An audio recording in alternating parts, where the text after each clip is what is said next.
Hi, how's it going, guys? If you're new here, hello, I'm jalunaberry. I'm an editor and a writer. I do videos on all sorts of things, especially health issues that I've had in my life, like this one is going to be about.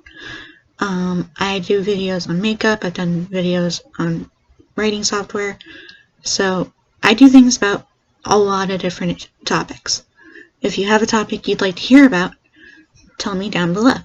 I am always interested in trying new topics, so if you have an idea, throw it at me.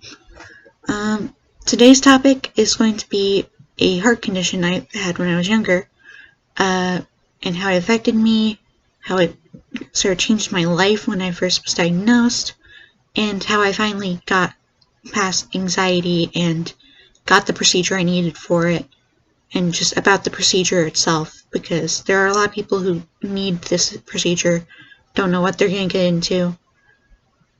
It's a very simple procedure, but it's not the most pleasant procedure. But I'll get into that in a little while. First, I need to tell you what my heart condition is or is. I don't know. My doctor said it could potentially come back, but it's highly unlikely. So when I woke up from the anesthesia, because you do have to go under for it, the first thing he said was, how does it feel not to have WPW? Now, WPW is the nickname, more or less, for the condition. It stands for Wolff Parkinson White, which I'll list below because I can't edit my videos still, and that's going to be the case for a long time, I think. But Wolff Parkinson White basically means your heart has an extra, and I say, but it can be more than one, has an extra electrical pathway in there that shouldn't be there, and whenever it's activated, it can cause problems. It can cause AFib if you're having an extreme case.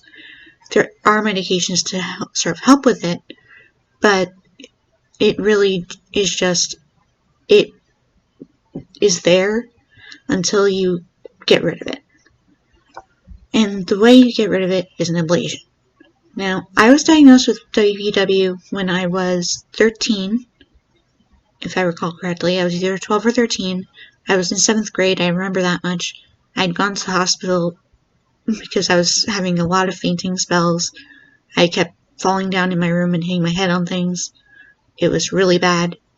And so I finally made my family let me go to the hospital to figure out what was wrong. And they noticed, when they did an echo, or an EKG rather it was, they noticed something strange about my results. And they said, oh, you have WPW. And I was like, what is that? Because, I'm a kid. I have no idea what the hell anything is when it comes to the medical world. I was confused by what the EKG was. So I was told I have this condition where my heart has extra pathway, and it's been setting me off. And when it goes off, sometimes it can make you get really dizzy and black out. It's kind of part of the condition. I had no idea about it until then. I've had it since I was born.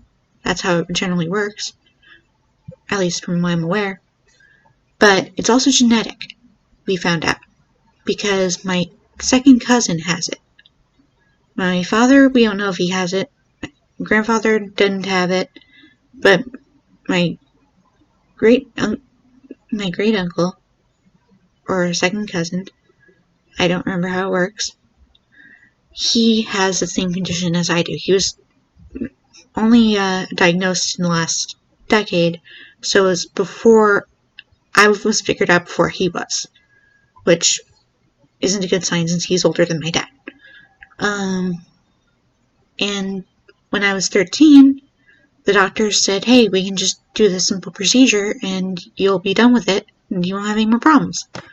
But I was terrified and refused to get it. You can't actually do that as a child, even though technically your relatives are the ones in charge of your health and stuff. You still can completely avoid it. But I highly recommend, if you're a kid watching this and you have full Parkinson White, don't wait to get the procedure. The ablation may seem scary and bad, but trust me, it's a lot better than having to live with WPW for the rest of your life. WPW gets in the way of a lot of things. I had a medication that would make me have AFib, and then I would have a panic attack from that, and this was happening because of the medicine I was on for anxiety, because I was put on Abilify, which literally says on the print, not the fine print, but the print, don't take if you have a heart condition. Now, I was taking this because I had a really bad doctor, okay? I did my research. I pointed out to him. He threatened me. I'm going to be honest with you. Some doctors are really bad. Not all doctors are. Thank God there are some really amazing doctors out there. My primary doctor is a really amazing guy. But my first psychiatrist was a total asshole. And he threatened that he would get me taken away from my dad if I didn't continue taking the medicine. I don't know how he was planning to check, but I was afraid he had a plan to check. So I just kept taking it, and 2 years later, I ended up in the hospital for suicidal and homicidal ideation. And the first thing they did was notice, hey, you have WPW, and you're on Abilify. That can't happen. Anyway, that is how one way that WPW can affect you is it can also affect what medication you can take for other issues. Now, I finally got the ablation a few years ago now, and I have to tell you, it honestly has saved so much of my mind's capacity to feel things, I want to say. Like, I do still get anxiety and panic attacks, but it's no longer because my heart is palpitating already. My heart rate still is high, but that's because I have low blood pressure. I have naturally low blood pressure, and my high pulse tends to try to cover for that. So, it turns out the dizziness and the fainting wasn't all the WPW, but it was certainly part of it, and it was how we found out about it. The ablation procedure is very simple. They don't put you under completely at first, because they have to actually try to sort of excite some of the nerves in your heart. So, in the beginning, you're basically tied to the table, like with Velcro or something, and you're in the room. They put these things on you that help them map your entire vein system and stuff. They put a little tube up your leg in the femoral artery, I believe it is. They push it through your veins or arteries. I really don't remember exactly how it worked that way. But they just go da-da-da-da-da. They get to your heart. They start activating some of the nerves in there. I admit this part is really not comfortable, guys, because I was awake for it, and I'm pretty sure you have to be awake for that part. I was convulsing on the table. Okay? Like, I literally felt myself losing control of my body and just, like, flopping around like a fish that just got caught and put in a bucket or something. It was not comfortable at all, but that wasn't the worst part of it, honestly. The worst part comes a lot later. So, they do that, they find the nerves they need to burn, and they put you under completely, and they use a tool that goes into this tube to burn off the nerves that are causing you to have these electrical pathways. They had to burn off 3 nerves for me. There were 3 different pathways that they had to burn for me. And yet, mine was considered mild because they couldn't always find it in my EKGs and stuff. But they were shocked to find they had to burn 3 different places. I woke up. I felt fine. I didn't feel any pain from it at all. I was told I couldn't move for a while, however, and they literally put things to lock my legs down so I wouldn't try to move my feet or my legs because it would cause a problem with where the tube was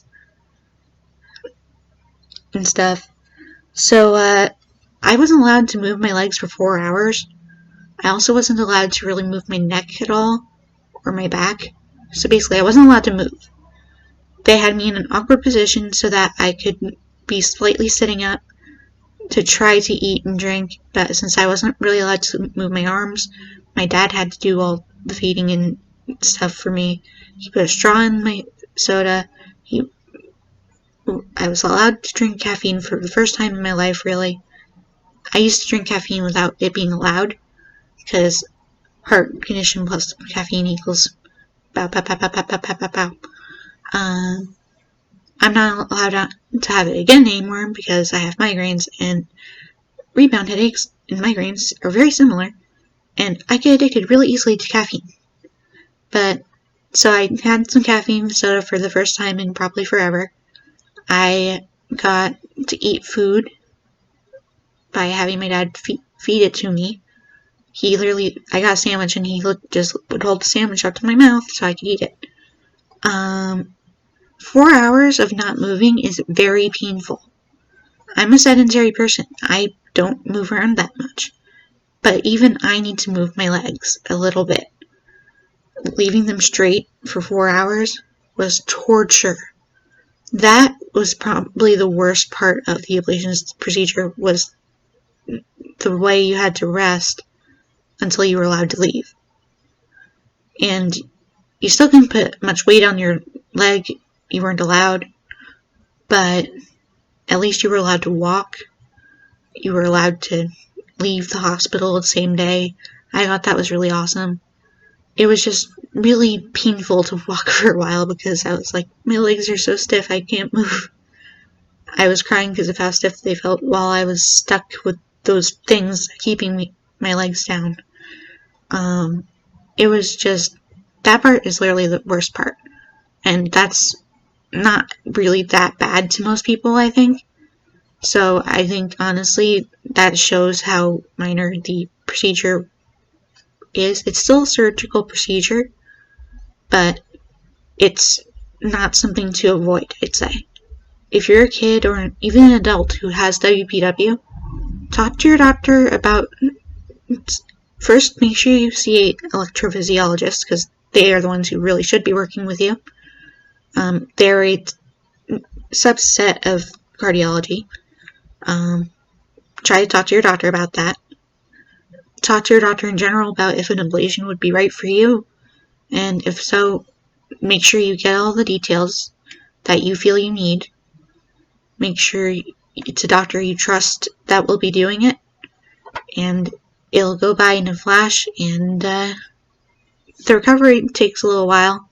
My body thought I should have those pathways, so it kept trying to use them, and it got confused a lot for the first few weeks, but I have not had severe chest pain at all pretty much since I had the procedure, and I haven't had palpitations as much. I do get them sometimes. I still have panic attacks. I have a panic disorder. That's not going to change because of my heart condition, unfortunately. But it doesn't happen constantly anymore. And I can take the Abilify I need now to keep myself feeling sane, because I did really need that medication. I just couldn't take it because of the fact that I was a baby and didn't want to get surgery. So don't be me. Don't wait for 10 plus years to get a procedure that you really need. And let me know in the comments if you've ever had a surgical procedure, or if you have WPW, or if anything comes to your mind at all that you want to share. Again, I'm jalunaberry, and I am really glad you stayed through this. Thank you for listening. Bye bye.